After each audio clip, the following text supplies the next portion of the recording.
നമസ്കാരം. മലയാളി വാർത്ത ഇൻസൈഡിലേക്ക് സ്വാഗതം. ബെസിയെ കൊണ്ടുവന്നില്ലെങ്കിലും ഗോപാലേട്ടൻ്റെ പൈസ റിപ്പോർട്ടർ TV അടിച്ചെടുത്തു. ഒന്നും രണ്ടുമല്ല, ഗോകുലം ഗോപാലിൻ്റെ ഗോകുലം ചിറ്റ്സ് റിപ്പോർട്ടറിന് കൈമാറിയത് 133.64 കോടി രൂപ. ഹിന്ദുജ ലൈലൻ ഫിനാൻസിൽ നിന്ന് 73.23 കോടി. ലയണൽ മെസ്സിയെയും അർജന്റീന ദേശീയ ടീമിനെയും കേരളത്തിലെത്തിക്കുമെന്ന് പ്രഖ്യാപിച്ചുകൊണ്ട് ആൻഡോ അഗസ്റ്റിനും റിപ്പോർട്ടർ ചാനലും ഇറങ്ങിത്തിരിച്ചത് വെറുതെയല്ല. ഇവർ രണ്ടുപേരിൽ നിന്നായി 206 കോടിയാണ് അവർ അക്കൗണ്ടിലെത്തിച്ചത്. മെസ്സിയെ കേരളത്തിലേക്ക് എത്തിക്കും എന്ന വാഗ്ദാനം നൽകി വലിയ തുക ഗോകുലം ഗോപാലിൻ്റെ കയ്യിൽ നിന്ന് എങ്ങനെയാണ് റിപ്പോർട്ടർ TV അടിച്ചെടുത്തത്? ഈ കഥ GST തിരച്ചിൽ തുടങ്ങി. 2 പ്രമുഖ സ്വകാര്യ ധനകാര്യ സ്ഥാപനങ്ങൾക്കും ഇപ്പോൾ GST പ്രത്യേക അന്വേഷണ സംഘം നോട്ടീസ് കൈമാറി. Hinduja Leyland finance, Gokulam chit and finance എന്നീ സ്ഥാപനങ്ങൾക്കാണ് നോട്ടീസ് നൽകിയിരിക്കുന്നത്. ഇടപാടിൻ്റെ പൂർണ്ണ വിവരങ്ങളും കൃത്യമായ രേഖകളും ഒരാഴ്ചയ്ക്കുള്ളിൽ GST വകുപ്പിന് കൈമാറണമെന്നാണ് നോട്ടീസിൽ പറഞ്ഞിരിക്കുന്നത്.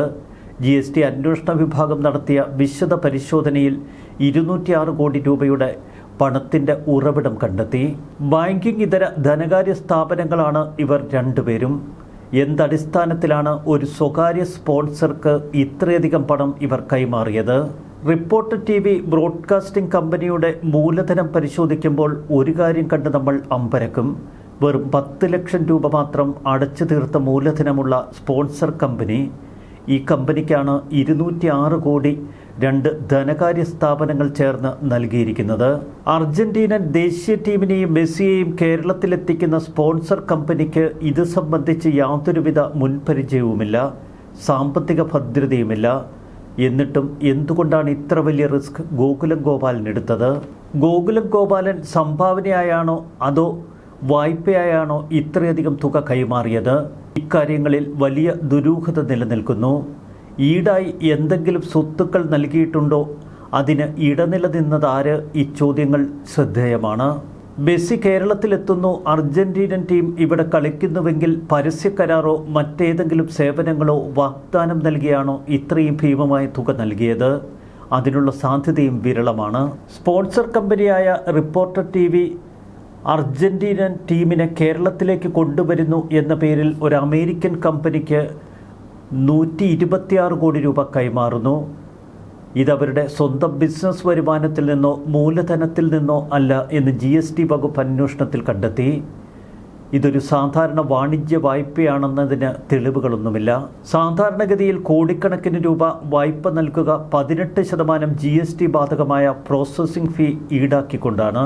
എന്നാൽ ഈ ഇടപാടിൽ അത്തരം യാതൊരുവിധ നടപടികളും ഉണ്ടായില്ല. 206 കോടി അക്കൗണ്ടിലെത്തിയപ്പോൾ അതിൽ പലിശയോ TDS പ്രക്രിയയോ ഉൾപ്പെട്ടിരുന്നില്ല. ഇതാണ് GST വകുപ്പിനെ കൂടുതൽ സംശയത്തിലാഴ്ത്തിയത്. ഇനിയാണ് ഈ കളിയുടെ ചില ദുരൂഹവശങ്ങൾ.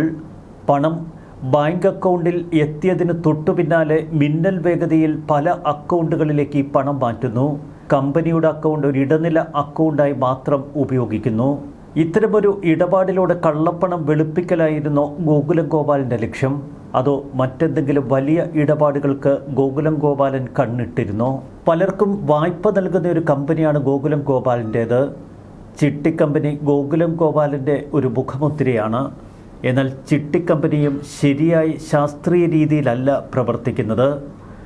പണം പലിശയ്ക്ക് കൈമാറുന്നതിന് വേണ്ടി ചിട്ടിയുടെ ഒരു മറവ്, ഇത്തരമൊരു മറവ് സൃഷ്ടിച്ചുകൊണ്ട് അനധികൃത പണമിടപാടുകൾ തന്നെയാണ് ഗോകുലം ചിറ്റ്സ് കാലങ്ങളായി നടത്തുന്നത്. ഗോകുലം ഗോപാലന് ഉന്നതങ്ങളിൽ സ്വാധീനമുണ്ട്, വലിയ ബന്ധങ്ങളുണ്ട്. അതുകൊണ്ട് തന്നെ തങ്ങൾക്കെതിരെയുള്ള അന്വേഷണം അത്രയും തട്ടിത്തെറിപ്പിക്കാനുള്ള ആർജവമുണ്ട്. നേരത്തെ ആദായനികുതി വകുപ്പ് ഗോകുലം ഗോപാലിൻ്റെ ഓഫീസുകളിലും സ്ഥാപനങ്ങളിലും പരിശോധന നടത്തുകയും അനധികൃത പണമിടപാടുകൾ കണ്ടെത്തുകയും ചെയ്തിരുന്നു.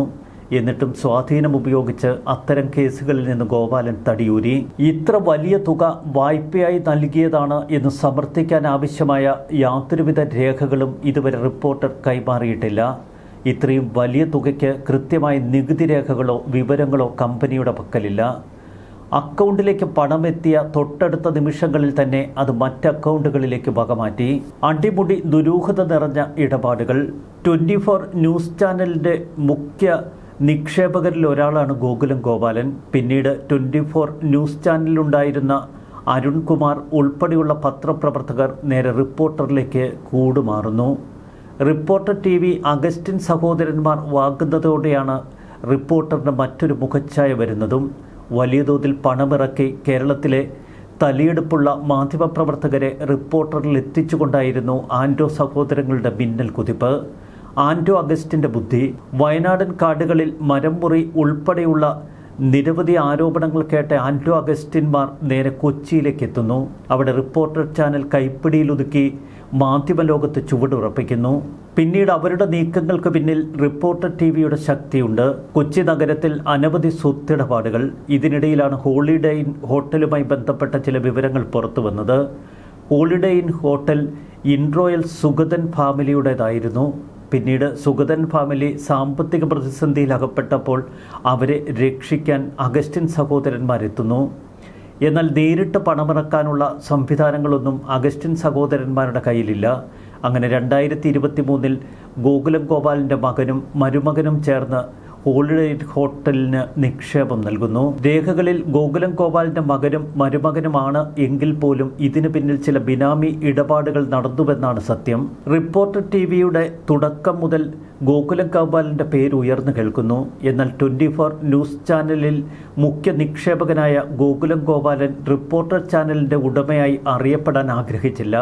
അതുകൊണ്ട് തന്നെ പരസ്യമായി കമ്പനിയിലേക്ക് വരികയോ കമ്പനിയിൽ പരസ്യ നിക്ഷേപം നടത്തുകയോ ചെയ്തില്ല.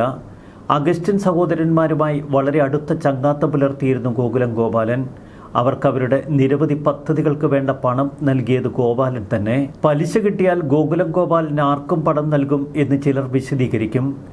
എന്നാൽ അഗസ്റ്റിൻ സഹോദരന്മാരെ ഗോകുലം ഗോപാലൻ പൂർണ്ണമായി വിശ്വസിച്ചു. ഇവരുടെ ബന്ധത്തിൽ മറ്റെന്തെങ്കിലും ഇടപാടുകളുണ്ടോ എന്നതിനെക്കുറിച്ച് ഇതുവരെ വിവരങ്ങളൊന്നും പുറത്തു വന്നിട്ടില്ല. എന്നാൽ ഇപ്പോൾ നടക്കുന്ന GST അന്വേഷണത്തിൽ ഗോകുലം ഗോപാലൻ എന്തിന് 133 കോടിയിലധികം റിപ്പോർട്ടർ TVയുടെ അക്കൗണ്ടിലേക്ക് മാറ്റി എന്നതിന് ഉത്തരം ലഭിക്കും. ഹിന്ദുജ ലൈലൻഡ് ഫൈനാൻസ് ഒരു സ്വകാര്യ പണമിടപാട് സ്ഥാപനമാണ്. ഒരുപക്ഷെ അവരുടെ കയ്യിൽ നിന്ന് ബ്ലേഡ് പലിശയ്ക്ക് പണം കടം വാങ്ങിയതാവാം അഗസ്റ്റിൻ സഹോദരന്മാർ. ഗോകുലം ഗോപാലൻ എന്തിന് പണം കൈമാറി? ലയണൽ മെസ്സിയെ കേരളത്തിലേക്ക് കൊണ്ടുവരും എന്ന വാഗ്ദാനത്തിന്റെ മറവിൽ വിപുലമായ സാമ്പത്തിക തട്ടിപ്പ് നടന്നതായി ഇപ്പോൾ അന്വേഷണ സംഘങ്ങൾ ഉറപ്പിക്കുന്നു. മെസ്സിയുടെ വരവിന്റെ പേരിൽ സ്പോൺസർ വൻതോതിൽ ധനസമാഹരണം നടത്തി എന്നതിന്റെ തെളിവുകളാണ് ഇപ്പോൾ പുറത്തുവരുന്നത്. മെസ്സിയെ കേരളത്തിലേക്ക് കൊണ്ടുവരും എന്ന വാഗ്ദാനം നൽകി എങ്ങനെ 206 കോടി 2 സ്ഥാപനങ്ങളിൽ നിന്നായി ആൻഡോ സഹോദരന്മാർ വാങ്ങിയെടുത്തു? അടിമുടി അവ്യക്തതയും ദുരൂഹതയും നിറഞ്ഞ പണക്കൈമാറ്റ ഇടപാട്. ഇപ്പോൾ നടക്കുന്ന സംസ്ഥാന അന്വേഷണ തലം മാത്രം പോരാ എന്ന നിലപാടിലാണ് GST വകുപ്പ്. എൻഫോഴ്സ്മെന്റ് ഡയറക്ടറേറ്റ് അല്ലെങ്കിൽ ഇൻകം ടാക്സ് ഉൾപ്പെടെയുള്ള പ്രമുഖ കേന്ദ്ര ഏജൻസികളുടെ അന്വേഷണം ഇതിൽ അനിവാര്യമാണ് എന്ന് GST വകുപ്പ് കണക്കുകൂട്ടുന്നു. ഫുട്ബോൾ പ്രേമികളുടെയും പൊതുജനങ്ങളുടെയും കായിക വികാരം മുതലാക്കി മെസ്സിയുടെ കേരള സന്ദർശനം എന്ന പേരിൽ വലിയ പ്രചരണം അഴിച്ചുവിട്ടാണ് സ്പോൺസർമാർ തുകകൾ സമാഹരിച്ചത്. വൻകിട സ്ഥാപനങ്ങളിൽ നിന്നും വ്യാവസായിക പ്രമുഖരിൽ നിന്നും വലിയ വാഗ്ദാനങ്ങൾ നൽകി പണം തട്ടിയെടുക്കാൻ ആസൂത്രിത ശൃംഖല തന്നെ പ്രവർത്തിച്ചിരുന്നു എന്ന സംശയം ശക്തമാണ്. മെസ്സിയും റിപ്പോർട്ടറുമായി ബന്ധപ്പെട്ട ഈ വിവാദത്തിലേക്ക് ഇപ്പോൾ ഗോകുലം ഗോപാലനും കടന്നു വരുന്നു. കാര്യങ്ങളുടെ പോക്ക് അത്ര ഭദ്രമല്ല എന്ന് വ്യക്തം. ഗോകുലം ഗോപാലൻ കൂടി അന്വേഷണ പരിധിയിലേക്ക് കടന്നു വരുന്നതോടെ വൻ സ്രാവുകൾ പുറത്തേക്ക് എന്ന് വ്യക്തം. ന്യൂസ് ഡെസ്ക് മലയാളി വാർത്ത ഇൻസൈഡ്.